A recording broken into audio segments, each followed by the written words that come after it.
it is a very big risk as a buyer, and you do need to understand this and make sure that you are verifying the residency status of the seller when you're going through a real estate transaction. If you're thinking about investing in Hawaii real estate and you are either a non-resident of the state or a non-citizen of the United States, there is a withholding that you very much need to be aware of. It's often called a tax, but it is not. It is a withholding, and we're going to go through all the details in this video to help you understand what FIRPTA and HARPTA is, what the rates are, why they exist, how they work, and what the implications are for you if you're a real estate investor in Hawaii. So let's bring in the slides. And again, this is a withholding. So very, very important. A lot of times people call it the FIRPTA and HARPTA tax. It is not a tax. It is a withholding for capital gains tax. And we'll get into explaining how that works. And so it's not anything new. This has been around for decades. It is a prepayment of capital gains tax. So again, it's a withholding. It's a prepayment of capital gains tax that you will sometimes get a refund for if you overpay and your tax liability is less than what the withholding was. An interesting part about this withholding, it is the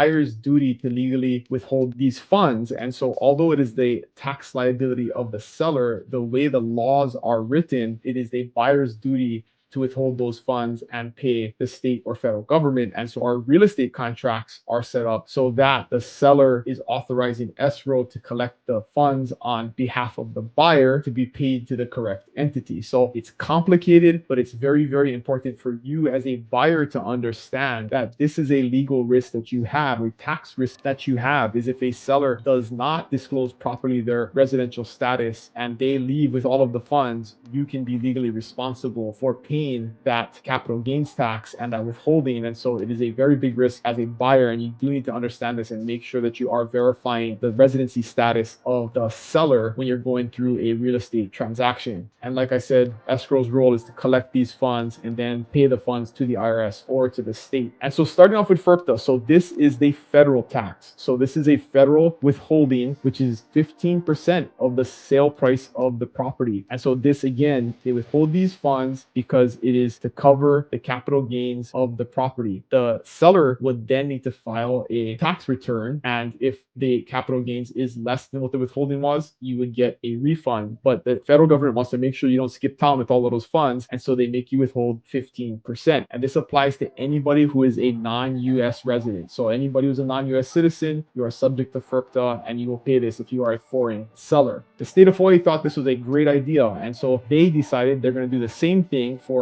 out-of-state residents. So HARPTA is modeled after FIRPTA, and it's the state tax that is a 7.25% withholding on the sale price of the property. And again, same thing, you will file a state tax return, and if your tax liability is less, you will get a refund. But if you do not do any type of exemption prior to the close of the sale, 7.25% will be withheld. And so it's very, very important that you understand this and go through the exemption process as soon as possible to minimize the withholding so you don't get the entire 7.25% withheld. And so, like I said, this is a legal liability for a buyer because they are the withholding agent. They are responsible for withholding these funds and paying them to the IRS and the state. And again, it is a risk for us also as brokers because we want to make sure that we are withholding the correct amount and doing our fiduciary duty to our client. So again, as a real estate broker or agent, they should be having this conversation with you as a seller and then also as a buyer so you understand what your risks are from the buy side. So some seller must have. You have to have a tax ID number, a social security number, or you cannot file for a waiver or a refund. So that's important. And you definitely, as a seller, want to start this process early. So you want to submit the exemption forms as early as possible once you open escrow so you can get the approvals back and the approved waivers, and you don't have the full amount of the withholding withheld. These are the form numbers. It's IRS form 8288B, or in the state, it's N288B. So these are the two forms that you would get from escrow. Fill out. I highly advise that you get a tax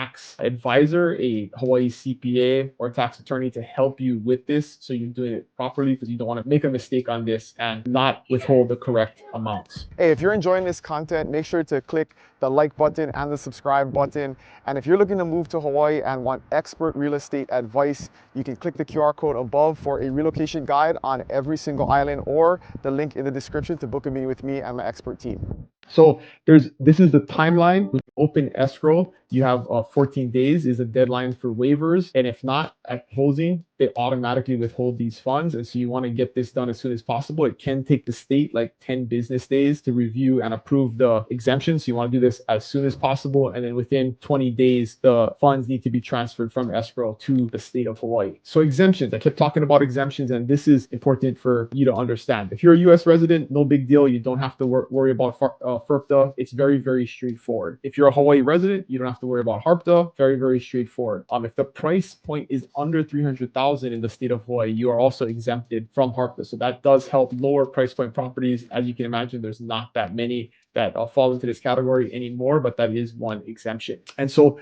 a quick comparison here of the rates. The rate is 15% for FIRPTA. There is an exemption if somebody's going to use it as a primary residence. But again, this is something that you want to review during the exemption process. 7.25% for HARPTA, who it applies to, like I talked about, foreign people or non-Hawaii residents, and then the waiver forms are outlined there. So again, you can file for a waiver if you qualify and you can avoid the withholding, or you can minimize the withholding amount, or after closing, you can file for a refund and get any overpayment back. So again, it's not a tax that they're going to keep the whole entire thing. It is a withholding to make sure you do file your taxes and pay the appropriate capital gains tax on the sale of that real estate. And in closing, make sure that I am not a tax attorney, I'm not a tax advisor. This is just a high-level overview of these two tax withholdings. Do consult with a CPA or a tax attorney and make sure that you're getting professional advice. I have a great resource that we refer people to here in the state of Hawaii. So if you want that information, you can always reach out and I can refer you to them. And they are Hawaii CPAs and they specialize in helping people with HARPTA exemptions and figuring out exactly what their tax liability is. So just reach out and we can get you the information. And as always, if you have any questions, you can reach out to me at dylan@5bigisland.com, or there is a link in the description below to my calendar. We'll connect you with an expert agent. We have agents all across the state of Hawaii and in Las Vegas that can help you with your real estate needs. So just reach out. We're happy to assist. I always appreciate you guys watching, and I'll see you guys next week. Aloha.